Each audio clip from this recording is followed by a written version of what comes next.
سيدنا ومولانا محمدا عبده ورسوله أما بعد فأعوذ بالله من الشيطان الرجيم بسم الله الرحمن الرحيم وإلهكم إله واحد لا إله إلا هو الرحمن الرحيم صدق الله العظيم وصدق رسوله النبي الكريم الأمين ونحن على ذلك لمن الشاهدين والشاكرين والحمد لله رب العالمين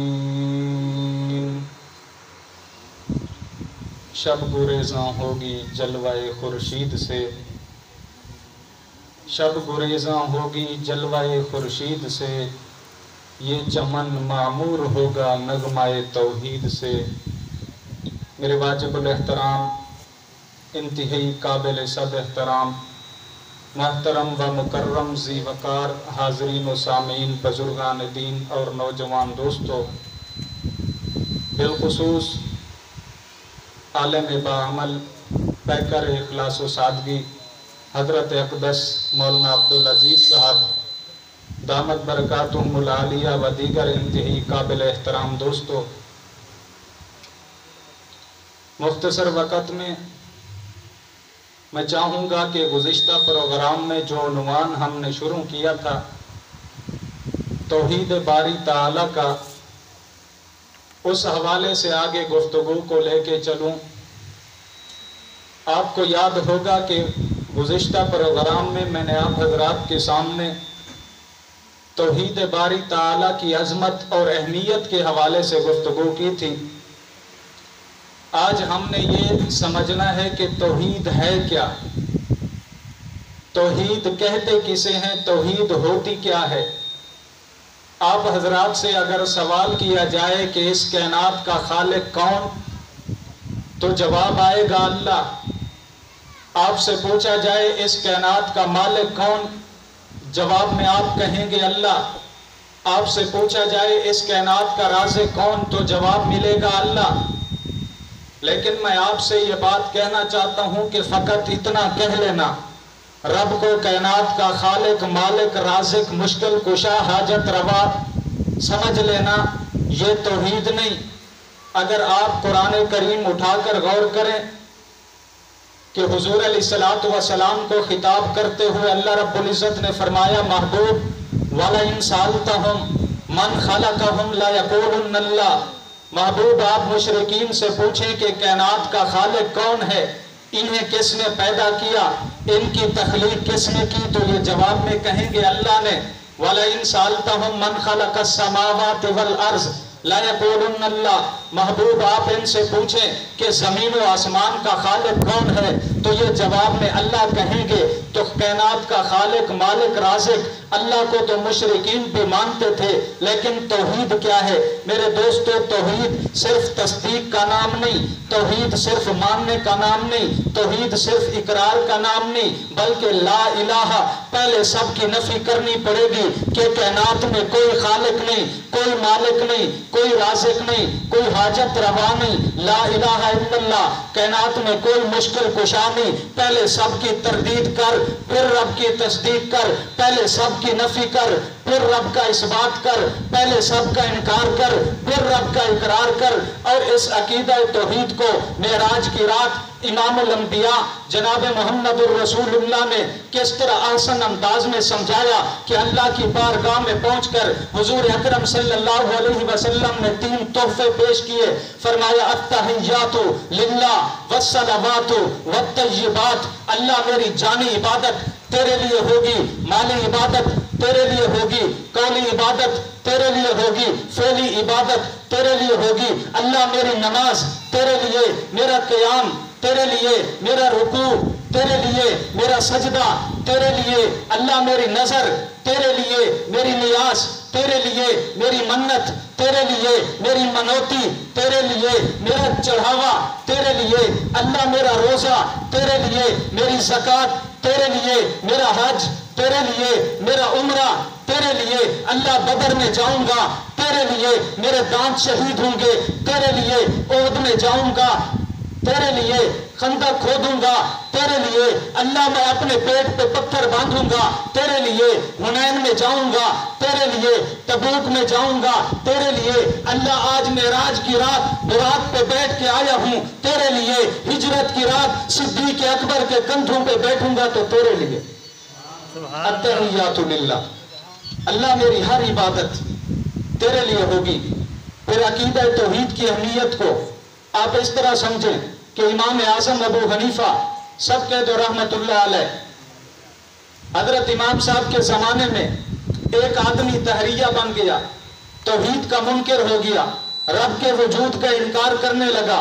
امام صاحب کے پاس جب خبر پہنچی بڑے مضطرب ہوئے، فکر مند ہوئے، پریشان ہوئے کہ ایک تو چلو توحید سے چلا گیا لیکن یہ ساتھ دوسروں کو بھی اپنے ساتھ لے جائے گا، دہریہ مذہب کی تبلیغ شروع کر دے گا، لوگوں کو گمراہ کرنا شروع کر دے گا۔ چنانچہ امام اعظم ابو حنیفہ رحمہ اللہ نے فرمایا اس دہریہ سے کہو وہ میرے ساتھ مناظرہ کرے۔ چنانچہ مناظرے کا جب دن بھی طے ہو گیا، وقت بھی طے ہو گیا، جگہ بھی طے ہو گئی، بالآخر وہ وقت آن پہنچا جس وقت امام اعظم اور اس دہریہ کا مناظرہ ہونا تھا۔ دہریہ وقت پہ پہنچا، دیکھا مجمع لگا ہوا ہے، لوگ بیٹھے ہوئے ہیں، لیکن اس نے دیکھا کہ ابھی امام اعظم ابو حنیفہ رحمہ اللہ نہیں پہنچے، تو اس نے لوگوں کو گمراہ کرنا، پھسلانا اور بھڑکانا شروع کر دیا کہ دیکھو مسلمانوں کا امام ڈر گیا، میرے ساتھ مناظرہ نہیں کر سکتا، میرے مقابلے میں نہیں آ سکتا۔ لیکن کیا دیکھتا ہے، تھوڑی دیر کے بعد، چند منٹ کے بعد امام اعظم ابو حنیفہ رحمۃ اللہ علیہ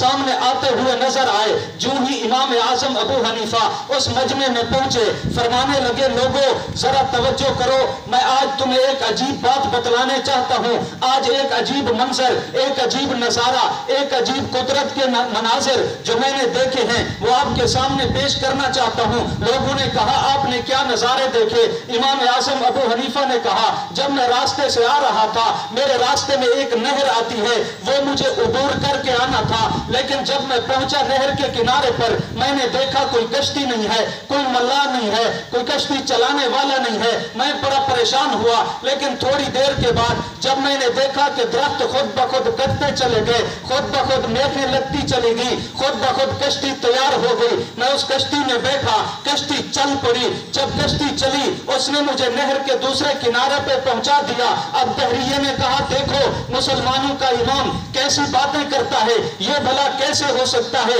کہ کشتی بغیر چلانے والے کے چل جائے، یہ کیسے ہو سکتا ہے درخت خود بخود کٹ جائے، یہ کیسے ہو سکتا ہے کشتی بغیر بنانے والے کے بن جائے۔ تو امام اعظم نے رحمہ اللہ نے فرمایا اے دہریے میں بھی تجھے وہی بات سمجھانا چاہتا ہوں کہ جب ایک کشتی بغیر چلانے والے کے نہیں چل سکتی تو یہ کائنات کا اتنا عظیم و شان نظام بغیر چلانے والے کے کیسے چل سکتا ہے؟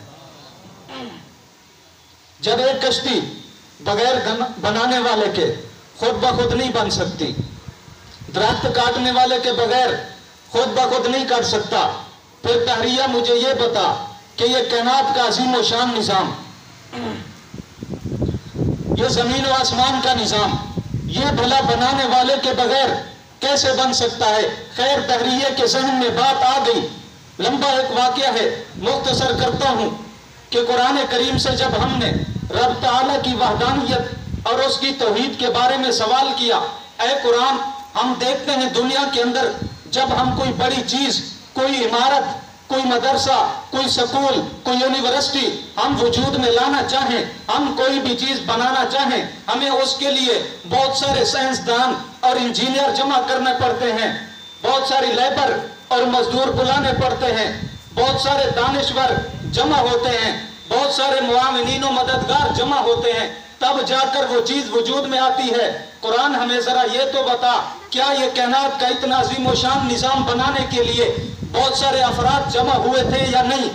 بہت سارے انجینئر اور سائنسدانوں نے حصہ لیا تھا یا نہیں؟ بہت سارے معاونین و مددگار جمع ہوئے تھے یا نہیں؟ تو قرآن ہمیں بتاتا ہے لو کان فیہما آلہۃ الا اللہ لفسدتا، نہیں، کائنات کا نظام بنانے والا ایک اللہ ہے۔ اے قرآن، ہمارا دوسرا سوال ہے، چلو بنایا تو ایک اللہ نے، بنانے کے بعد جب کوئی چیز وجود میں آ جاتی ہے، کوئی ادارہ بن جاتا ہے، اس کو چلانے کے لیے بہت سارے لوگوں کی ضرورت پڑتی ہے، ہر ایک اپنے اپنے فرائض انجام دیتا ہے۔ آپ کو پتہ ہے افراد جتنا زیادہ ہوں گے نظام کا چلنا اتنا آسان ہو جائے گا، نظام اتنا صحیح اور درست چلے گا۔ قرآن ہمیں یہ تو بتا، کائنات کو چلو بنایا تو ایک اللہ نے، لیکن چلانے میں اوروں کو شریک کر لیا ہو، لیکن تب بھی قرآن کہتا ہے لو کان فیہما آلہۃ الا اللہ لفسدتا، کائنات میں رب کے سوا کوئی اور خدا ہوتا، کوئی اور معبود ہوتا، کوئی اور مشکل کشا ہوتا،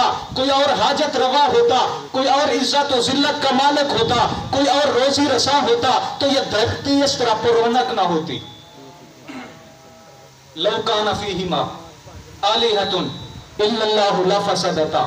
اگر زمین و آسمان میں رب کے سوا کوئی اور معبود ہوتا تو کائنات میں فساد برپا ہو جاتا، کائنات کا نظام درم برم ہو جاتا۔ پھر میں کیوں نہ کہوں یہ آیت دنیا کفر کو، دنیا شرک کو، دنیا بھر کے مشرکین کو یہ چیلنج کر رہی ہے، یہ باور کرا رہی ہے کہ کائنات میں رب ذوالجلال کے سوا کوئی اور معبود ہوتا، کوئی الہ اور ہوتا تو پھر آسمانی چھت اس کے ٹکڑے ٹکڑے ہو جاتے، زمینی فرش ان خداؤں کے درمیان تقسیم ہو جاتا،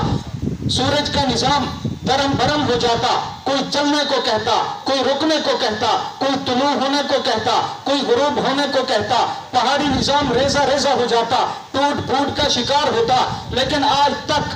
دنیا نے، چشم بصیرت نے اس منظم نظام میں کوئی فرق نہیں دیکھا۔ یہ دھرتی کا اس طرح پر رونق ہونا، دھرتی کے نظام کا صحیح طور پر چلنا، یہ رب کی توحید کی دلیل ہے، رب کے ایک ہونے کی دلیل ہے۔ میں تو اس سے بھی آگے بڑھ کر کہتا ہوں، آسمان کی بلندی رب کی توحید کی دلیل ہے،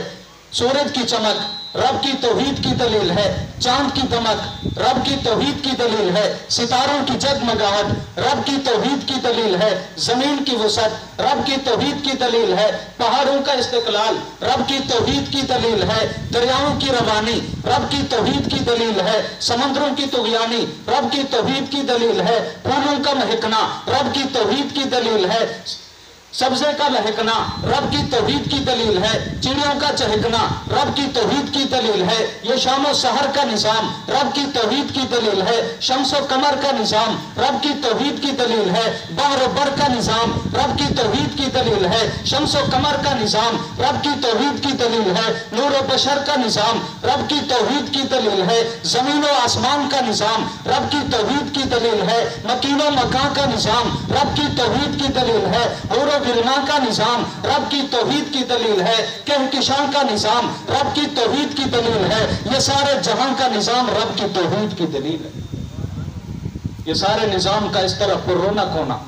اس بات کی واضح دلیل ہے کہ کائنات کا بنانے والا بھی ایک اللہ ہے، کائنات کا نظام چلانے والا بھی ایک اللہ ہے۔ پھر جب ہر چیز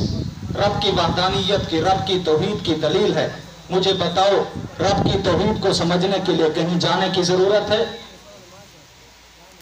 ہر چیز جب اس کی وحدانیت کے گن گائے، پھر رب کی توحید کو سمجھنے کے لیے کسی لائبریری میں جانے کی ضرورت نہیں، کسی کتب خانے میں جانے کی ضرورت نہیں، کسی کالج، یونیورسٹی اور اکیڈمی میں جا کر ریسرچ کرنے کی، تحقیق کرنے کی ضرورت نہیں، بلکہ آپ کائنات کا ایک ذرہ خاک اٹھا کر اس کی تخلیق پہ اگر غور کر لیں تو وہ کائنات کا ایک ذرہ خاک بھی میرے رب کی توحید کا اعلان کرتے ہوئے کہہ رہا ہے کہ پتا پتا بوٹا بوٹا ہر ذرہ تنویر ہے، ذرے ذرے سے عیاں اس مصور کی تصویر ہے، بہاروں کو فضا میں جستجو تیری ہے، بلبل کی زبان پہ گفتگو تیری ہے، ہر رنگ میں ہے جلوہ تیری قدرت کا، جس پھول کو سونگتا ہوں اس میں خوشبو تیری ہے۔ اب جس کے جی میں آئے وہ لے اس سے روشنی، ہم نے تو دل جلا کر سر عام رکھ دیا ہے۔ وآخر دعوانا الحمدللہ رب العالمین۔